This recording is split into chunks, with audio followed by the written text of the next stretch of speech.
Okay, it says that we are live, so I will take its word for it. What's going on, everybody? Happy Saturday. It is July 31st, 2021. I'm really excited for this family education and support group. Gonna wait till people start trickling in. And it's going to be a few minutes before our esteemed guest starts to show up here. So good morning, Jim. Happy to have you again. Yes, Sarah, the hydrangeas. These are actually new hydrangeas in the back. The old ones didn't make it. Hossein John, what's going on? Happy Saturday. And everybody else that's trickling in right now, thank you for being here today. Jerry, Julian, good morning, my man. Well, today is a little bit different one that I'm personally excited for. So not saying that I'm not excited every week to have various guests or come here and do some family education and do some, hopefully help people out. What's up, Pej? Pej, guess who's going to be here today, man? Siamak is going to be in the house, and he's going to be sharing about some of his wisdom with everybody. So I know that, he means a lot to you too, Pej. So I'm excited for him to come here. He said he's going to be a few minutes though. So all that being said, let me do a quick introduction of myself. So my name is Param. I have a master's degree in marriage and family therapy. I'm a licensed addictions counselor, and on a personal level, I've been in the recovery process from drugs and alcohol for 13 years now. June 13th, 2008 is my sobriety date. And yes, Persian Yoda is the nickname for our guest that's going to be on. And the reason why I want everyone that's been watching this, that's been a part of this family education support for the past few years to tune in and pay attention to this one is because the guest that I'm having is somebody that helped transform my life. Okay. So there's something that they say, hurt people. However, I've learned that transformed people can also transform people. Our guest, which his name is Siamak, is my inspiration for doing everything that I do, to be honest. And yes, he's fashionably late. For those non-Persians watching this, there's something called PST, which I'm not talking about Pacific Standard Time. I'm talking about Persian Standard Time. And it's always a few hours or a little bit post the kickoff time. But hey, that's okay. We all have our flaws, and we are perfect for exactly who we are and perfect for what we're not. And sometimes people, he has a valid reason for it, and I'm okay with it. So let me just tell you what I will be covering with Siamak when he gets here, so you know kind of what to expect. So I kind of went through my Rolodex of my history of what I've learned from this man and what I've observed from this man and what I've watched from this man and what my takeaways have been. And there's been a few things that really stand out to me. And the first thing that I learned from him, and these are all things that we're going to have a conversation on, because when he speaks about it firsthand, it's really wonderful the way he articulates these thoughts and beliefs that he has. So the first one that I learned from him was to not be stingy with your love, to not be stingy with your words of affirmation, to not hold back authenticity, right? There's so many people that go by that when it's all said and done, they say, I wish I would have told this person this, or I wish I would have shared that with them. I wish I could go back in reverse time and say it a little bit differently. Siamak really teaches how to communicate in the here and now with what is true and what is so and what's authentic. The next thing that I learned from Siamak was what it means to take responsibility for your life. Majority of people that come through treatment facilities, that go through group therapy, that go to individual therapy, the primary reason they're there is because they want to change something else or someone else, right? They want to change something that happened in their past, or change another person's behavior, change another person's addiction. When that's the primary reason, transformation doesn't happen. And Siamak helped me understand what it means to take responsibility for my life. He helped me distinguish between the difference between fault, blame, and responsibility. I didn't know that there's things in life that could not be my fault, but I'm responsible for fixing them. I mean, what a profound thing, and he taught me that. The other thing that I'm going to definitely talk to him about, and this is what a lot of you family members are here for, is Siamak is very well versed and knowledgeable on the topic of codependency and family dynamics, primarily related to like family systems that come from dysfunctional homes, that come from addiction, alcoholism, from divorce, from poor communication, These are things that he's watched and seen in his private practice for over 3 decades. So when someone's sharing from 3 decades of experience, it's really important that we kind of listen. And hi, Celine, really good to see you. I hope the family's doing well, and I'm glad that you're here too. The next thing that me and Siamak are going to cover when he gets in here is what it means to live with integrity, like what that whole concept of integrity means, and what it means to honor one's word. So honoring a word is something that Siamak always talks about. He actually has a mantle in his house that says, your word is a powerful thing. It's the only thing that you can give away and still keep, right? You can give it away and still keep it, which is a really powerful thing. And the last thing that Siamak and I will cover when he gets in here is just understanding what it means to have a commitment in life. This is probably the most committed person I've ever seen work relentlessly, tirelessly, and all that kind of stuff. Siamak is he shows you literally what the definition of commitment is. What's up, Mark? Good to have you, bud. And for me, the definition that I use for commitment to anybody watching this, if you've never heard me share this before, is commitment equals the motivation and the willingness to continue doing something after the initial excitement's worn off. So many human beings in life are super committed when they're really excited. When they're really, really excited or their back's against the wall, they're very committed to do things in life. However, not many people in life remain committed, remain motivated, remain willing after the initial excitement's worn off. If you don't know exactly what I'm talking about, there's a few examples. New Year's resolutions, December 31st, January 1st, people are committed to make the changes in their life that they've been procrastinating on and waiting on and holding on to do. 2 or 3 or 4 days goes by, and all of a sudden that initial motivation is gone, the commitment's gone, the willingness is gone, and they fall back to old ways. And Siamak is someone that after 35 years or whatever the heck it is just as committed today as he was from the beginning. So I'm curious to learn how he does it and where he comes about it. So if there's any questions that anybody specifically has to ask of Siamak, if you write it on the side chat, I will be more than happy to accommodate it, to answer it, and to go from there. So as we're waiting, I mean, this is something that I've learned in 2020, actually. I didn't learn it this year. Last year, I learned this lesson, and I hope that all of you did as well, that life is unpredictable. Yeah, finish the commitment, Jim. Thank you. I appreciate that. You are someone that's also very committed too. But life is unpredictable.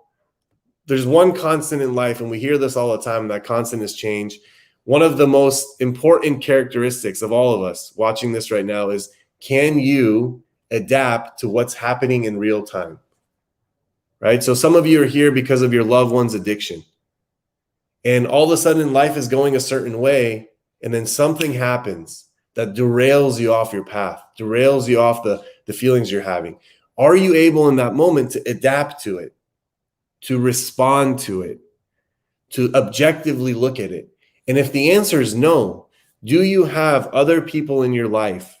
Do you have support? Do you have resources? Do you have a network of human beings that you can reach out to say, hey, I just got rocked. I just got knocked off my feet. My world just turned upside down. I need some help to get back. Can you adapt in that moment? And if the answer is yes, the likelihood of you continuing to move forward in a way that you don't lose a lot of the progress you've made is high. But if the answer is no, you're going to go for a tailspin and you're going to end up getting lost.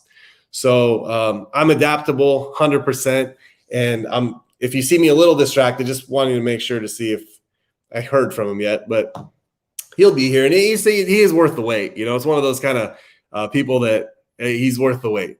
And whenever he gets here, I'll let him in. So as I go through this, so there's one part here that I'll just open up and talk about a little bit more. Okay. And that's the component that I'm going to talk to him about, but it's about codependency and family dynamics. Now, this is something that comes up in the recovery world a lot. And I'll give you an example. There's something that they say addiction is a family disease. Okay. So when you look at that at face value, you're kind of like, hey, man, that kind of doesn't really make sense to me.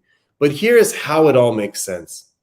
So let's say somebody has a loved one. What's up, Behzad? Thank you, man. A Buckeye loves you too. Let's say somebody has a loved one, a grandchild, a son, a daughter, a spouse that goes into the addiction recovery process. Okay, so they're able to fortunately get their kid into rehab, and now they're sitting in treatment, and a counselor comes and tells them, or a therapist tells them, hey, addiction's a family disease, and everybody here needs to work on themselves. At first, a lot of family members say, what the hell are you talking about? I don't have a problem with drugs. I don't have a problem with alcohol. It's my loved one that's struggling. That's the person that we need to get help for. That's the person that needs to change their behavior, right? So this is the normal response for family members when they come into the treatment world. However, everything in this world is connected. Okay, what I mean by that is this. We are living life forms. We're living organisms. Everything that we do happens in a moment by moment by moment interaction with the environment. If there is someone's child that is addicted to drugs and alcohol, the family has a part in that. At some point in that development, they either enabled the behavior, they either allowed the behavior, they either encouraged the behavior. Maybe the home life was so dysfunctional that the child didn't know how to communicate and reached out to drugs and alcohol. So when the person gets into rehab, even though they're the one, they're called the identified person, the identified patient, even they're the one that's getting treatment for it, everybody else has to start looking at their part. Everybody else has to start looking at, like, how did I get to this point? How did I contribute to this? How did I lose my way? What do I need to recover from? And I'm telling you, that's something that a lot of people don't want to do. Something that Siamak does that blows me away, and I don't see this in other treatment centers, to be honest, is he not only encourages family members to go to their own support groups, he has like little cards, like sign-in sheets that he makes family members go to, like Al-Anon meetings and sign them and come back. I can't tell you how many family members say, why the hell do I have to go to meetings if my loved one's the one with the drugs and alcohol problem? I don't want to go. My life is good. I'm functioning human in society. Why do I have to go? And Siamak makes them go. Here, check this out too. When family members have their own stuff, maybe someone's addicted to cigarettes, or maybe someone's, drinks, but they don't have a problem with alcohol. Maybe someone smokes a little occasional pot, but they don't have a problem with other drugs. When they come into Siamak's program, Siamak makes a stand for the whole family, that while your loved one is trying to get off this lethal, deadly drug, alcohol addiction that they're going through, I need the family to be a unified front. I need the family to also stand side by side with them and say, hey, I'm not bringing this into my body, into my life until you get healthy, right? I mean, who else takes that stand? But Siamak does, and it's a powerful thing to see, because my observation in the past 13 years of looking at him and his organization, the people that come through it, the success cases, not all the time, but the success cases primarily are family units that not just the identified patient, but the entire family on some level engaged in their own recovery. And the main reason is this, by the way, guys, if you don't know why that's important. So besides the fact that everyone introspects and works on themselves and figures all that stuff out, besides that, the second important part is the fact that going through the recovery process together, it creates a common language of recovery. It allows human beings to be able to communicate with each other in the here and now, in a way that they understand each other. Because here's the reality of it, right? When someone's using drugs and alcohol, and when someone else are using drugs and alcohol, they don't really communicate with each other. There is no communication.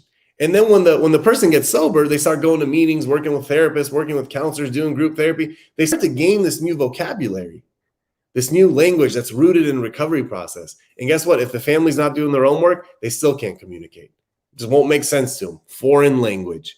So, that's exactly. Pej is actually a product of that too. And he wrote right there, family members are required to go to support groups and get proof of attendance. I'm telling you, man, not many people make family members do that, but I just think it's so awesome that he does that. And, family members, sometimes they complain, right? They'll be like this. They'll say, hey, yeah, my kid's not going to that many meetings, or my kid said he went to meetings, but I'm not sure if he ever did before, or I don't know if he's lying. I've seen family members do the exact same stuff. Like they'll come to Siamak's group, and Siamak will say, did you go to your meetings? I'm like, yeah, I went. But you ask them a few questions about the meeting, and you could just tell they're lying through their teeth, the same way that the kids lie about going to meetings too. And I think all people are people anyways. And And proof of attendance is like getting your court card signed. And Pej, if you want to jump up here while we're waiting for Siamak, I can actually share a link with you if you want. You're a very dynamic speaker. I don't know where you are or if you're even able to right now, but if you want to pop up here, there's a StreamYard link that I just put there on the side. And all you got to do is click on it. I think you're familiar with StreamYard because you use your own platform. Pejman, he does his own intervention stuff, by the way. If anybody here doesn't know him, I strongly suggest you get to know him. He's a pretty good guy. He can't today. We'll schedule a Pej together for one of these weeks, upcoming Saturdays. I would love to do that with you. And Counselor Jim up here, by the way, wrote that family recovery is so important to overall recovery. And I hope that family members watching this, I do know this actually, the ones that are watching this and have been watching this for a while, you are committed. You know, the other day I got a really nice card from a family that their grandchild is in our program. And it was just really nice to see this family so engaged with this stuff. They watch it every Saturday, 10 o'clock. And it makes me feel good to know that people are engaged at that level with this stuff. And there was another comment here, by the way. Oh, we got Siamak coming in. This is going to be good, guys. Before I get that on, let me get him on here. Siamak. Hi, buddy. Oh yeah, there he is. How are you, man? Good. Thank you. Okay, so you are live.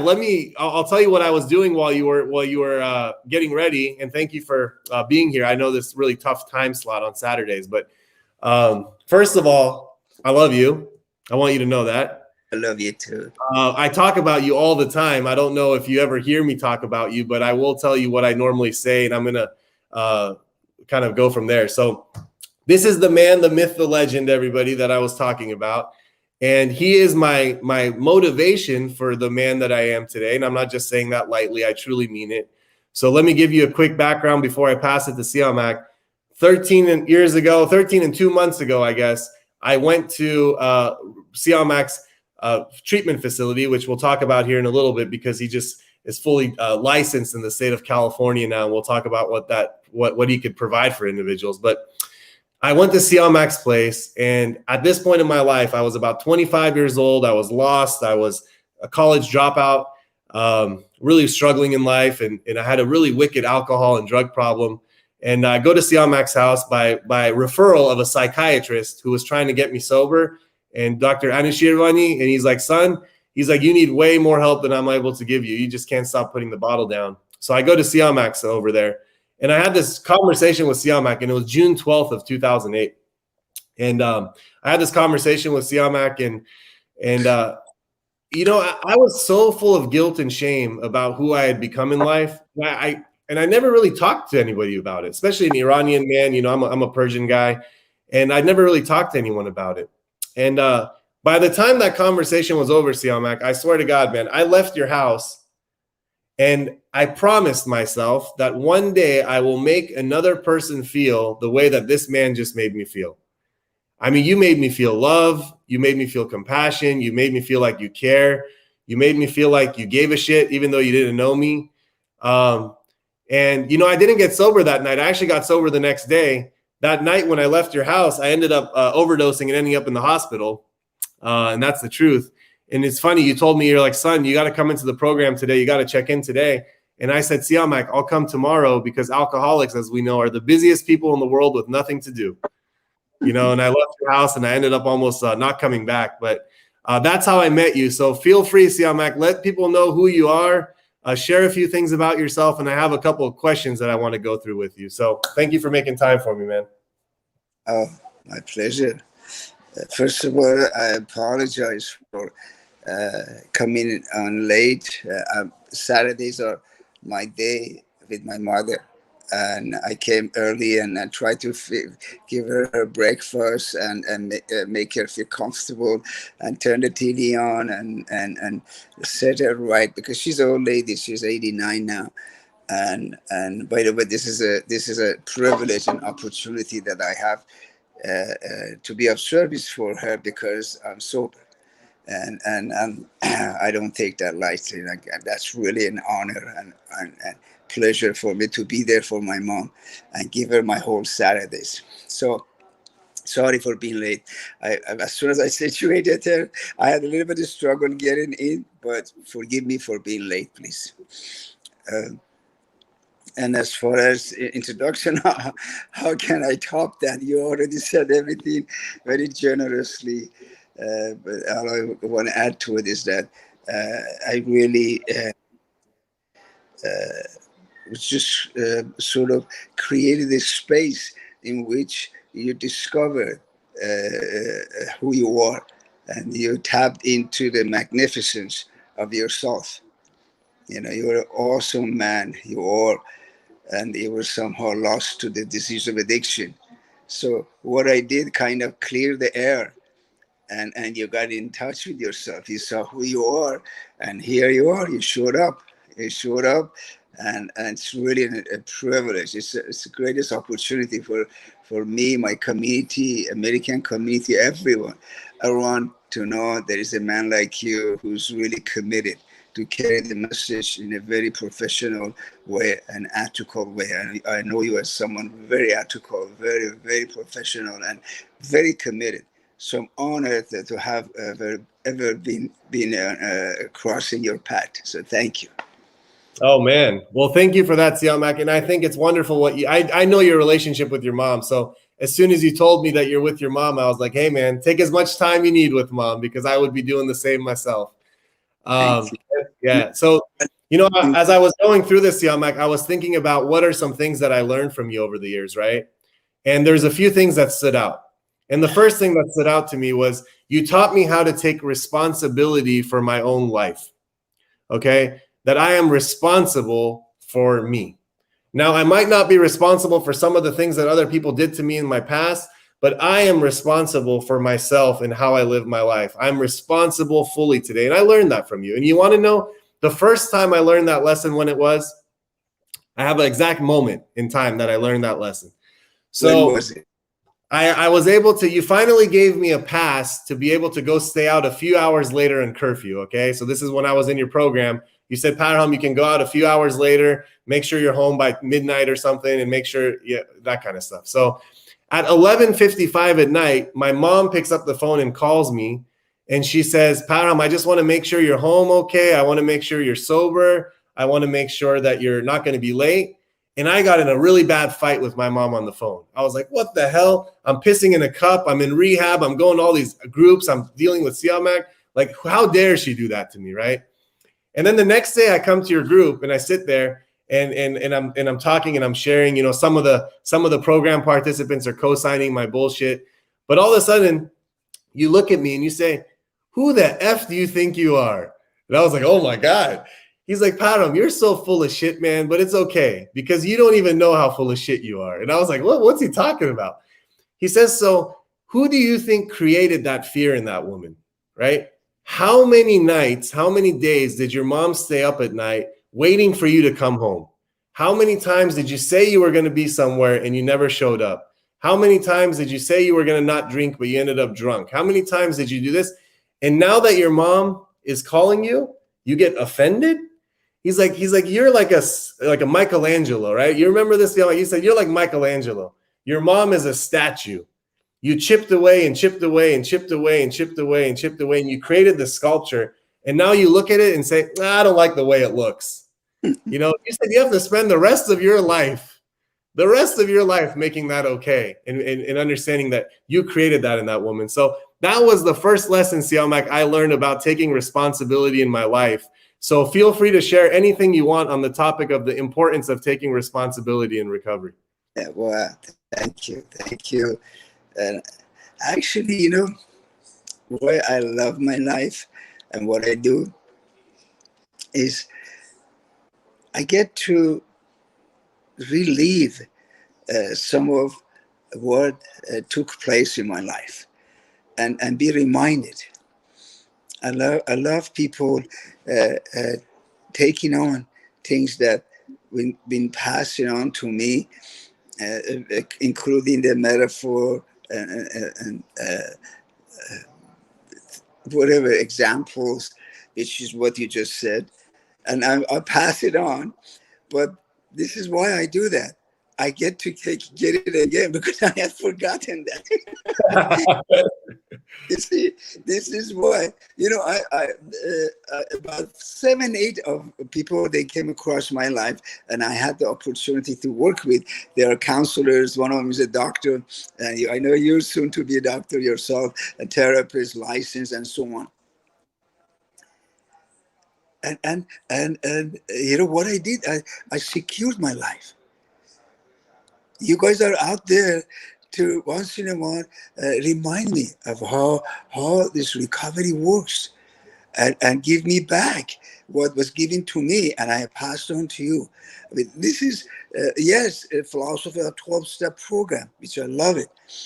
But it is really a greatest, I think, a philosophy for anyone to take on, recreate themselves out there in the universe so that he can be held accountable for what he has recreated.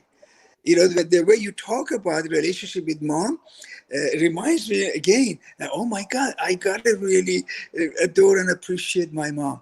This is the mom that I created. All this scar in her, all the pain in her is what I had something to do with it. And then I get to be reminded of that, Paramja. And I'm so grateful for people like you who took those on and applied it to their life and live their life as such. I know how much you adore and appreciate your mom. Your mom never stops talking about you and how much she loves you and how proud she is. And then you share a moment like this with me, and I get, oh my God, yes. I get to be reminded that I scarred my mom, I hurt my mom, yet I'm living a life that she's happy with. She's satisfied with me today. So in my own way, I'm making it up.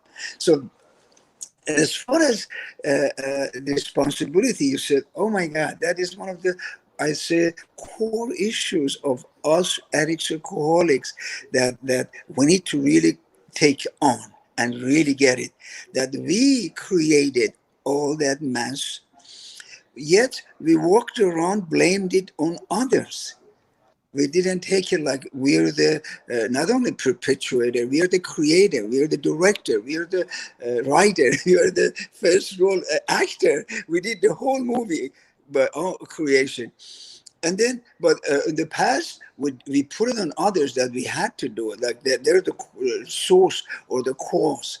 When we come to recovery, when we really realize that, and we take that on, I think what happens, Param, I'm sure you know that very well, we get complete with the past.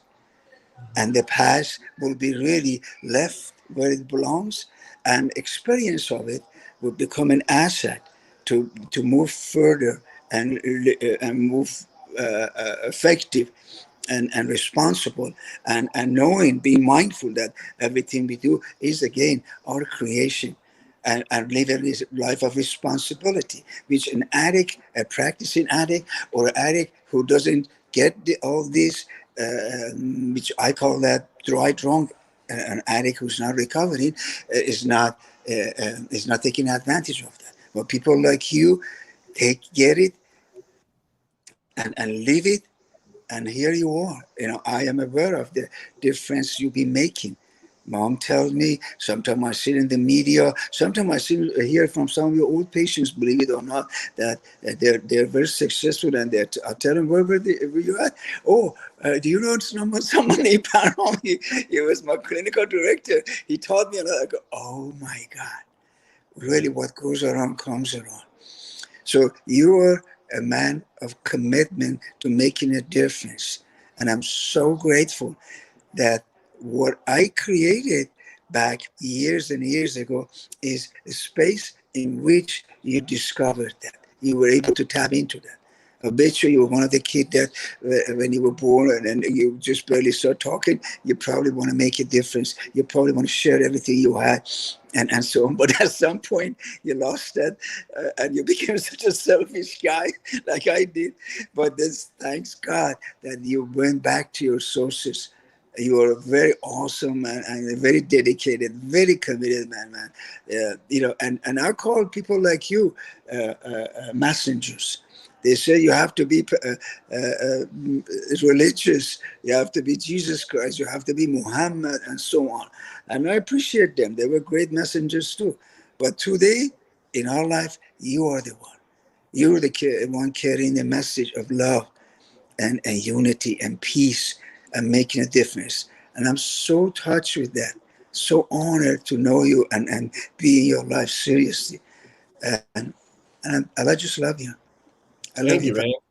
I wanted to make this more about Siamak, but he's making it about me. And that's another thing I learned from you is to not ever be stingy with your love and your words of affirmation, because you Yes. never know. Well, you never know when there's a chance to say something to someone. So the next thing I want to talk to you about, because this is what uniquely makes you and your program and just your approach to recovery. This makes it very unique. As I'm saying, I've never seen anything like this before, Siamak, and I truly mean that. And what I mean by that is this: you treat the family that comes into your program the exact same way that you treat the identified patient, the person struggling with drugs and alcohol. You are the only person I've ever seen that treats the family the exact same way.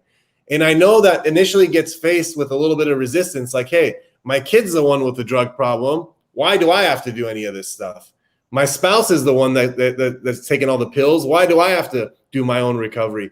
You've taken such a strong stance on this concept of codependency, on the topic of dysfunctional relationships, communication patterns. I mean, it's very, very commendable. I want you to know that, because if the family unit does not change, the odds of the person changing, it can happen, don't get me wrong, but the odds are very, very, very thin. And codependency, for people that don't know, I'll paint a picture for you. A codependent is someone that when they are drowning, someone else's life is flashing before their eyes. So how many times have we seen this, that there is a mom or a dad that is, their health is deteriorated, they're sick, they can't function, they can't sleep, they've given up all their money, they've given up their peace of mind, and despite of all that, all they can do is think about their kid, like as if they don't even exist in the universe. And you make a stand about that. So tell me a little bit about your framework of why you care so much about codependency and family dynamics. Like, why is that so important in the recovery process? Because more people need to buy into that message that you give. For sure. Thank you. Param, you know very well that apple doesn't fall too far from its own tree. Yeah. It makes sense. And I know you were born here, if I'm not mistaken, or very little. Were you born here or were you little? I forgot. I was born in Iran, but I moved back and forth a lot. Yeah, but you were very kid. You're grown up in here, so I call you a lot more American. I was 19 when I came in, but people born, you Americans that born and raised here, you taught me that.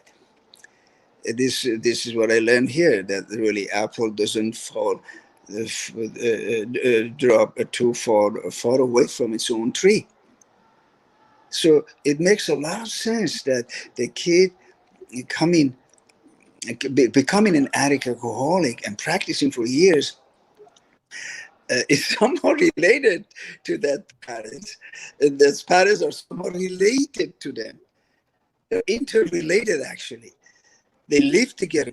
They passed on some behavioral, some philosophy of life and beliefs and so on. They affected one another.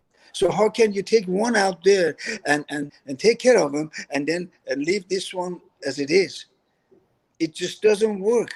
By the way, this is why this revolving door philosophy is going on with most treatments, because they take the patient out and help him, and he wakes up, he becomes committed to recovery, and then patient is left back to the space. He cannot act so too long other than different than what they are, who they are, their culture of the family, unless the culture is completely transformed as well, unless they are recovered as well, so that he can continue what he got and what he learned, the space in which he was growing up and recovering at the treatment with the family too. And if that is, the family has then been altered and transformed to become a family about recovering, they would only be a family about practicing addiction and codependency, because they go hand in hand. So that's where I'm committed. I'm committed that, oh, when you say yes, some have, I believe that some have. Some have recovered despite of their family. Those are the ones, me, one of them, when they take themselves and run. They take themselves and run, meaning don't go right back to family until they have so much foundation, strong, solid foundation, and then they may spend more than a few hours. But until they get there, a couple hours or a phone call or a dinner or a lunch, whatever, and they're got to be out to go on their own life. They cannot live with the family. So, and I believe family are responsible, and I believe they gotta get a chance too, Paramjo. I'm sure you're very aware that some of them do take it on, like your own parents. I remember your mom and dad. Your mom gave me a very, very little resistance at the beginning, like maybe week, if not less, and then she got it because of her love to you and her intelligence. She got that if she listens to me, this is going to help you to her son. She didn't do it because of me. She hardly knew me. She did everything she did because of you. Later on, she became fan. I became a fan of her. So she became fan of me. We became best friends because she got a sense of recovering. I think they deserve recovering too. I think we are very stingy if we don't share our recovery with our parents. This is the best gift in our life. Why can't we do our best to share it with our mom and dad, brother, sister, spouse, kids, everybody? It really irks me sometimes going to meetings. I go a lot of 12-step meetings and so on, and see that the sorry, this phone keeps on coming down. See that participants in recovery, addicts, alcoholics, don't take advantage of this opportunity to share their recovery with their parents and invite them in their own recovery by going to their own 12-step meeting, by going to own therapy, whatever they need. I truly believe, Paramjan, and I'm sure you're very aligned with this philosophy because you and I shared that together, that when we were born, we were really awesome. We were very innocent. We were nothing but pure innocent and joy and love, that piece of love, piece of that higher power, whatever they call it. And then grow up and become punks like me, practicing addict and hurting everyone and being completely cold-blooded and merciless. Why? Because of the environment allowed us. Parents allowed us. Community allowed us, and we became worse and worse. We got far away. And I truly believe, Barham, and I know for sure you know this, our parents too, they also get away and start getting further of the beautiful and innocent and honest and all that beauty that they were born with. But they may not have gone as far as us, although some parents gone further than their own son and or their addict, without even being an addict. That's another thing I want to get across, that one does not need to be addict, alcoholic to not be human being and to not hurt others. So if we woke up, because as you said it earlier, we are the identified patient. All the eyes were at us and fingers pointed at us, and we woke up. We had to get a life, and which I think is the greatest opportunity. I'm really honored to be the identified patient, because I could no longer go and be denied, and I had to get help. I had ended up in Pershing Square in downtown Los Angeles, in the ghetto, in the cardboard. All that. So if I can get such a gift and grow up and become decent, somewhat decent, or at least start going back to who I was born as, try to get closer to it. Why can't my parents do it too? No, given that they have been they have gotten further from who they were born as. So I think it's an opportunity for everyone. Everyone have to share it, and it's my duty as the one who took the stand, who was the first one in the family to see that as an opportunity and start going back to my basis, who I was born as. By recovering, I should allow and support and include my parents, and that's what my commitment is. I tell the parents, this is an opportunity your kids is taking on. This is a gift. He's going to be definitely someone that he didn't even think he was. He's going to get back to who he was before he sold himself out and became whoever he became. But why can't you guys come along with him? Maybe along the way you discover some of the ways you sold out, and you get in touch with the beauty and magnificence of yourself, which is then the whole family become beautiful. And unity. Like I love your family. Every time I see your dad, your mom, you, and the relationship you have with each other, and the relationship you have with the universe, with everybody. Your mom and dad, especially mom, because she's more active, has made so much difference in other mother's life. Are you serious? Her life is not just her own profession and enjoying you or her other son. Her life is about contributing. How many mothers are out there like that, that they want to make a difference with other mothers? Well, your mom is. That is because you came into the picture. That is because you were generous enough to include your mom, bring her into it, and you both worked together. And your dad shared his best, whatever time he could put in, and your brother to put his own time, his own ability. And this is what recovery is. Recovery is for the whole family. Just like the diseases, that's another thing. If the disease destroys the whole family and everyone gets affected by it, why can't we do that with recovery? Have it to be for the whole family and everyone in a better way. So thank you for letting me explain that. Oh, of course, man. Oh man, so many good things you're talking about right now. And it's there's another thing too that you make a stand for that most people don't do. You believe in like not just the family, like the parent, the mom, the dad, whether it's a divorce or they're together or this and that. You believe in like the sibling dynamic. I remember how committed you were as a homework assignment. You would give me a homework assignment to call my brother and talk to him, or you would tell me to go have coffee with him, or you would tell me to go on a date with my brother because of the impact that addiction had on those close ones. I know for a fact that you come with a lot of siblings and you guys have this bond in this commitment that you all created. You created the space that you get on these wonderful conference calls with each other on the weekends, and you guys share each other's lives, and you guys do all these beautiful things together because you believe that siblings, make a very strong bond. So I want to thank you for that, because me and my brother, I did put him through a lot of addiction stuff. I mean, he was my chief enabler and chief rescuer. I mean, he really was. And he hid a lot of my addiction from my parents because he just wanted to save them from the pain, if you will. And he did that for many years, actually.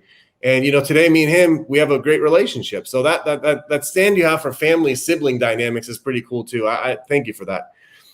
Thank you. Yeah. About that. Yeah. Thank you.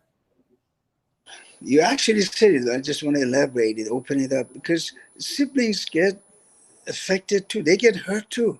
And as you said, they become a codependent too, which means they lower their standards and values in life. They lie for you and I too. They cover up for you and I too. They may even break their word with their life because of you and I. And definitely they go through a lot of embarrassment, a lot of hurt. And I believe siblings are the only members of the family that they are a victim, not mom and dad. I hold mom and dad responsible, always. But siblings, especially when they're a little kid, but you and I have no mercy still from them. I remember stealing my little brother's money that he was saved. What do they call it? Piggy bank. Piggy bank. Thank you. Yeah. I broke his piggy bank at least 3 times. Honest to God, I'm not exaggerating. Poor kid would keep on saving money. He was like 7, 8 years old, and then we get whatever, like $10, $20. Bang, it's gone one night. I mean, we robbed them from everything, from dignity and peace and harmony and their money, everything. And poor kids, they cannot pack their briefcase one day and say, Mom, Dad, you're so sick, such a codependent, putting up with this nonsense, and he has no mercy for you or me. I'm out. They can't do that. They're a little kid. So they stay there and suffer and suffer and suffer. And it really breaks my heart what brothers have gone through. It broke my heart what your brother particularly had gone through. He had talked to me. Poor kid. When I heard the pain he's gone through, and he's such a generous kid, such a loving kid, and committed to his brother, it broke my heart, Parham. You didn't know what you're doing. I know that. I really didn't know in the midst of my addiction how am I hurting them. But now that we are in recovery, now that everybody's healing, why can't they heal as well? That's where I come from. I'm committed to brothers and sisters to also get a chance to heal, to get a chance of sharing the gift of recovering with you and I. And this is why I don't force them to go to meetings. They're the only ones I don't. But parents, I force parents to go to meeting.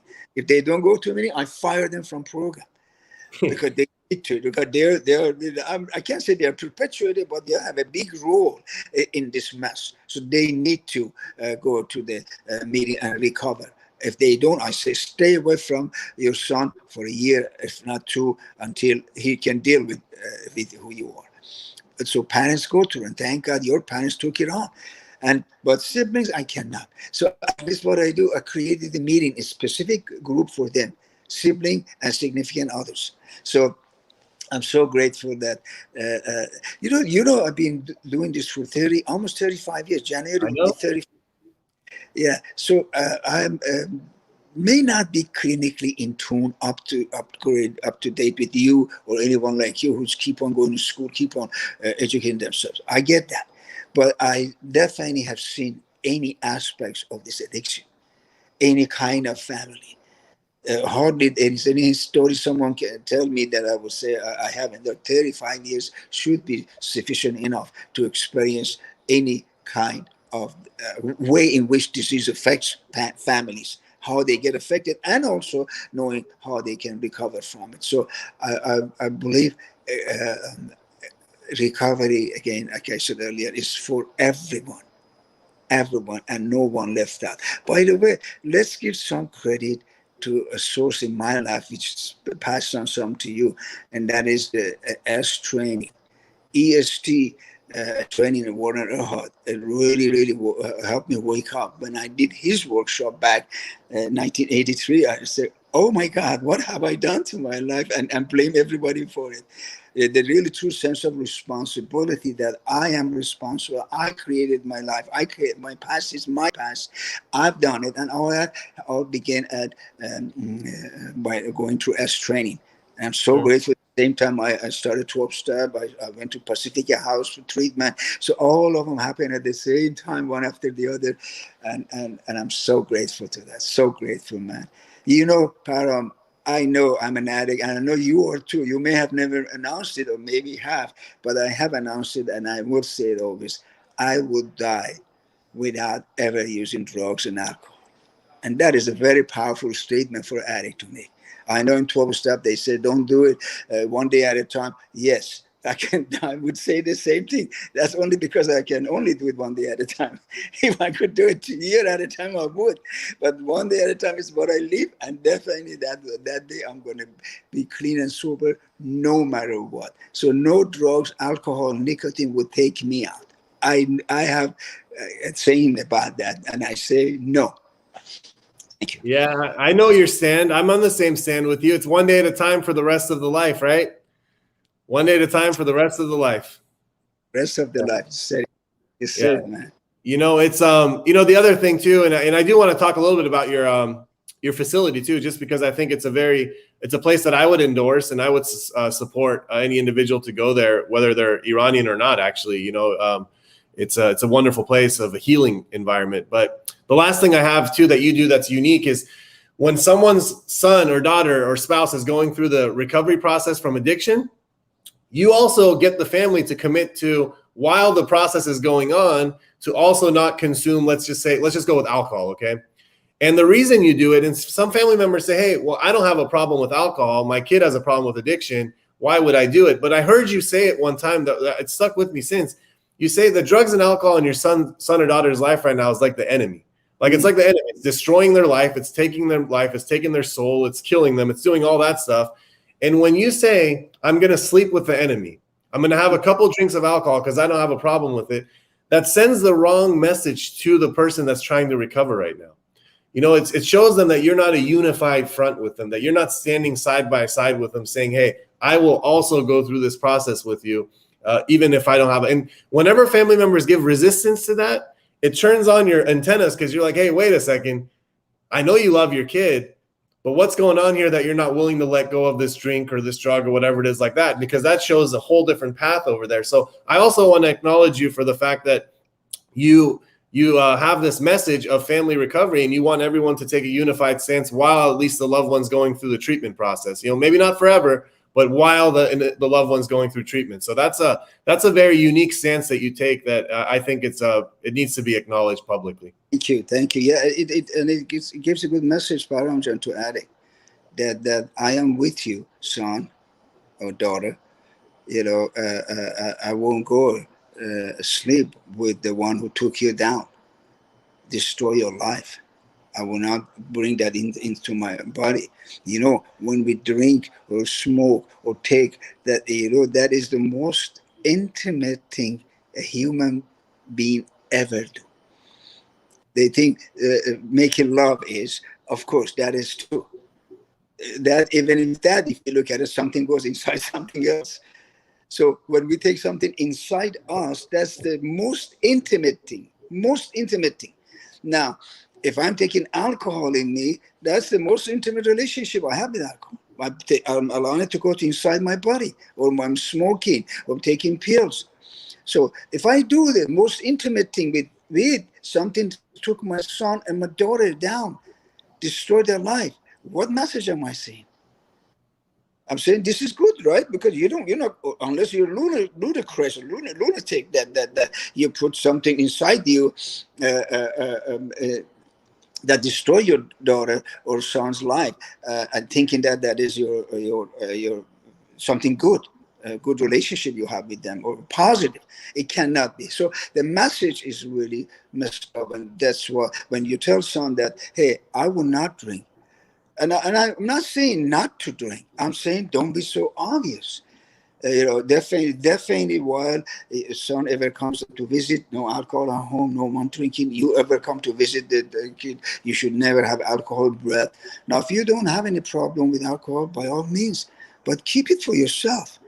With the son, when it comes to the son or daughter in treatment, I'm not doing anything. And don't. I'm not doing anything around you, and I don't have anything at home. That's at least telling the kid, I am aligned with you. I'm your partner in recovery. And they got to be partner in recovery. They were our partner in crime, weren't they? When we were doing all this thing, now at least they should be partner in recovery. So, and I appreciate parents doing that, even especially with the parents that they don't have any issue with it. But I'm not saying that we die for our kid, we do everything. Well, please let me see how you're doing this. That's what I ask parents. How far are you willing to go? You were the one who went all around the city, the tough part of the city, 2 or 3 in the morning, looking for your son. You didn't give a damn about their gangs or someone stealing, robbing. It's to darkness, guns. You were not afraid of anything to go get your son. And now you're not willing to go to your meeting. You're not willing to stop drinking. You're not willing to smoke. Then who are you? I believe parents have a sense of responsibility they need to take on. If they didn't, fine. Us addicts didn't either. But when we get to recovery, we all need to wake up and take responsibility and do what is the right thing to do, just like your parents did. Because you started doing right thing. How can the parents not do the right thing? What message do you get from them? So they go together. That's why. And the parents don't want to work with me. I tell them go other treatments. You know how many programs I cannot mention anything, but you know the guy, I helped him get sober. He worked for me 10 years. Now he's got 2, 3 treatments in Los Angeles Valley and all that. I'll send him to him. Go there. In those treatments, you can just write a check, and you can continue drinking. You can continue smoking cigarette. You can do whatever you want, because they got their money and they're going to do their best, of course, for your kid. But you can be who you are in the midst of kids going through treatment. With me, you cannot be who you are. Yeah. You have to really get to work. That's my man. So that's and yeah, I love your style, man. So tell us a little bit about your facility. Where you're located at. Just anything you want to share about the continuum of care you have. Feel free, man. This is I want you to share. That's very generous of you. I really, when I get to interview, I really want to share about life and my experience and what makes a huge difference. But yes, my facility does make a difference too. So I talk about it. I appreciate the opportunity. We've been licensed for years for IOP and PHP. And I know you helped me a lot in the process, and I appreciate that very much. You're really great clinician, and you know the business about chemical dependency and treatment centers. So I appreciate you always share your knowledge with me, and really help. But recently, as you mentioned, we got also licensed for detox, which I used to send for detox other facilities. They do detox and then they send them to me. I used to have contract with a couple of facilities in Costa Mesa that they did very good price, and I really appreciate them. For sure, 7-8 days detox, and they send them to us for rehab. Now, thank God, we got that too. We have Dr. Karimi. I'm sure you know him. He's an addictionologist in Newport Beach, and he's our medical director. Dr. Anahita, Anahita Mahdavi, she's our clinical director, PhD. Dr. Moore, PhD. We have a couple interns and a couple MFT interns. And I myself, with their permission and blessing, next fall I'm starting my PsyD with the grace of God. So, because that's only because I promised my dad, really. I really, like I said, but I promised him before he died that I'm going to get my doctorate. So hopefully, and they told me 3.5 years. If I go slow, I can hopefully get my PsyD. So, and we have a couple KDAC tools. Josie, she's the one actually helped me to get the accredited license. Oh, we are working on JACO now, and you know what? Yeah. Hopefully, JACO, we can be more accountable, and more PPOs will send patients, or they contract with us. We just are there to serve. And we have 1 year program and 1 year of aftercare. And our aftercare can be as intense or as involved as the year of the program, if they wish. They can come, all the group, families can come, all the groups. Only one-on-one, one-on-one is not included in the aftercare. And it's free of charge. Giving all that group to somebody who finished our year for another year free of charge is really a privilege and honor that I get to have, to be able to do that. To have the ability to do that. And some take advantage. But however, they have to do at least 2 groups for the second year. That's the least. That's what they're supposed to do for a year. So the second year is done, they become alumni, and they can come and go as they wish, unless they relapse. Then they come in for treatment. But that would be like a house for them, a sanctuary. Anytime they need to come, anytime they want to do groups, Zoom or in person, they can do for the rest of their life. But those 2 years, Paramshu, as you know, I reserve the right to test them for anything and everything and their families. So that's the contract. They need to, everyone need to be abstinent. And families, if they have addiction, if families were suicidal, they have to be off. If they were alcoholic, they have to be off. But if not, they don't have addiction, then that's fine. I don't test them. And all that will come out in the groups. Families cannot hide from me, because kids give them away easily. My dad drinks too. My dad smokes too. My dad does this. So, of course. So hey, I'll tell you. Thank you. My father stopped completely smoking cigarettes. I mean, after I don't even know how many years, man. 30 years. I'm sure he has a better number. But my dad is just the same amount of years as I'm sober. He's off of cigarettes too. I had forgotten that. I remember. You're right. Yeah, my dad got off cigarettes because of your recovery program. So I'm going to go through right now and read some of these comments you got, because I want you to hear some of these things. So I'll just put them on the screen. Hossein, which is the father of a mutual patient of ours, said, excellent facility, great support team. You feel like you're being at home. Thanks, Siamak John. Pejman right here wrote, real talk, Sia John. It's when you were talking about the fact that family members go in the middle of the streets and they do the most dangerous, risky things for their love of their child. But when they say, hey, don't have some alcohol when they come to your house on a pass, they say, oh, that's too much for me to do now. So he was letting it know that was very powerful. Celine said powerful messages today. Nadia said, thank you for having Siamak on. This one right here is Counselor Jim. He's my counselor. He's been with me for 6 years. He actually has 17 years clean and sober in the program. His girlfriend, which is a long-term girlfriend of his, they've been together for many years, supports my recovery by not drinking. It is really important to the recovering alcoholic. So that's someone with clinical and real-life experience saying that the message that you give is very important. My mom said, I love you, Siamak. You are so pure, and I love how humble you are. So much knowledge you have and share all of it with the world. As Pesh said, you are Persian Yoda. I love Pesh. Persian Yoda. I love you. Nadia said, thank you, Siamak John, for what you did for my son. As he said, whatever he has done, he's learned from you. So it's someone that learned a lot. And also, thank you for myself. I am nicotine-free for 8 years because of you. And that's a person that didn't come to you for nicotine. They came there for their son, but they found recovery for themselves. Monir said, I wish my son is going to come here and talk about recovery soon one day. That is the goal. Eileen is someone you don't know, is someone that watches my show every week. She came through her family, but she said family members' recovery is the unexpected gift for the family members of the affected loved ones. The introspection and awareness that is created enhances the lives of all family members of the family. So this is someone that, you know, whether their loved one is sober or not sober, working or not working a program, she stayed committed this whole time, man. It's really fascinating to see. So she endorses your message. My mom said, thank you for the transformation of our whole family. Can't thank you enough. Sarah, which is one of my clinicians over at Buckeye, she's one of my colleagues. She wrote, thank you for sharing your wisdom with us this morning, Siamak, and for what you did for the person that is now everyone's favorite boss at Buckeye. So thank you for that. Sarah,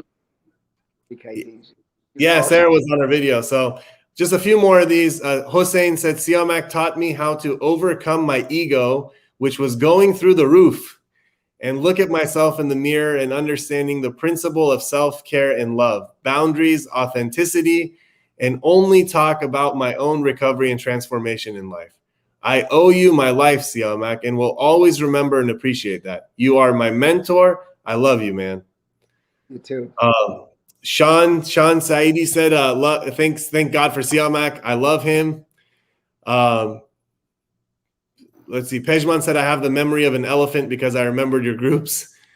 Let's see. Gila said, thank you for talking about this and for those who've exposed to this particular experience. Monir here said, thank you, Paramjan. I'm happy to have met Siamak in your program. I learned a lot from him. I'm still learning from his program. So they're still learning from you. Gila said, this is such an interesting topic to be brought in on, given a particular family and their involvement in recovery of another family member of mine who I have not felt part of my own. So, man, I'm just telling you, you made so much. There's so many comments there, but there's just more people. There's just so many of these things, and it's just people are saying you're great.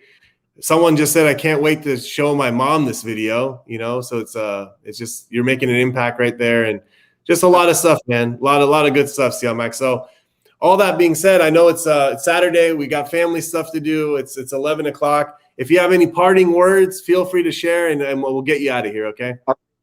Thank you by the way. Thanks again, Paramjan, for the opportunity. And if it allows you, I know you have your style and system and so on. But if it's possible, I'd love to come on about at least every quarter, and bring you some news about what we're doing, and I'd love to do some, when this COVID goes away, some seminars and workshops with you, because I know some of the things that when you were with us, we worked together on it. And then when I see you conducting those kind of psychodramas and stuff, it blows me away. I go, wait, I was telling that to your mom. I said, I'm the one who did it on your son. Now he's doing it. Completely transformed.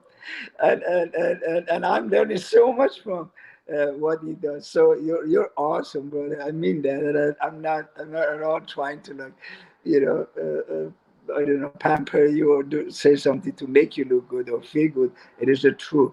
You take things and you transform it as how you see it and how you can address it, and what you present in return, it makes a huge difference with the one who handed it to you. I want you to know that I've experienced that quite a few times. So you're a gift to this community, seriously, and I love to do like as some workshop and seminars with you, hopefully when this COVID thing is complete, if it ever goes away completely. And I would love to come back again quarterly or so, whatever you want, once a year, twice a year, however you want it. I'll definitely make time. I get permission from my mom because it's a Saturday, it's my mom's day. And, and lastly, I really want to tell everybody that we are responsible to carry on what is being given to us. Whether we paid for it or was given to us free, we are responsible to carry it on, pass it on, give it, what did they say? Give it forward, move it forward. Pay it forward. Thank you. Yes, that's the right word. Pay it forward.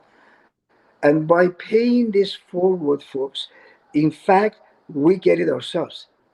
Like here it is today as an example. This hour was one of the most effective and powerful and joyful of my week. Seriously, this is how it came back to me. I paid the kid back for how many years you got? 13, 14 years now? 13. 13 years, right on. 13 years ago, now I'm getting it back. So what really, and if we all take responsibility for sharing what we have, giving it away, don't be so stingy, don't keep it to ourselves, we would always have it. We would always, and will make a huge difference. So I want to invite everybody, don't take this, whatever you learn from your program and with you to a grave, please. Give it up. I'm inviting you all to be used up when you die. Completely used up. Don't take anything under under the bunch of dirt and stuff. Give it all away and give it away now. And I even want to go a step further. Whatever wealth you have, whatever money you have, whatever house you have, whatever you have, give it away now.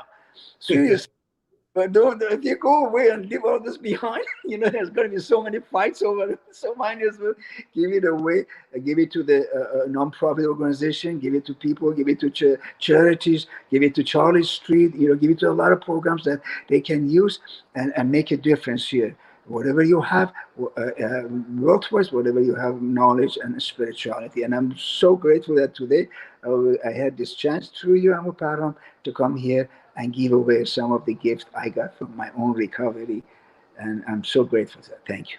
My pleasure, man. You have a wonderful weekend, Siamak. Love you. Appreciate you. Thank you for your time. Everyone else, have a good one. I'll be back next Saturday. Bye, everyone. Bye-bye.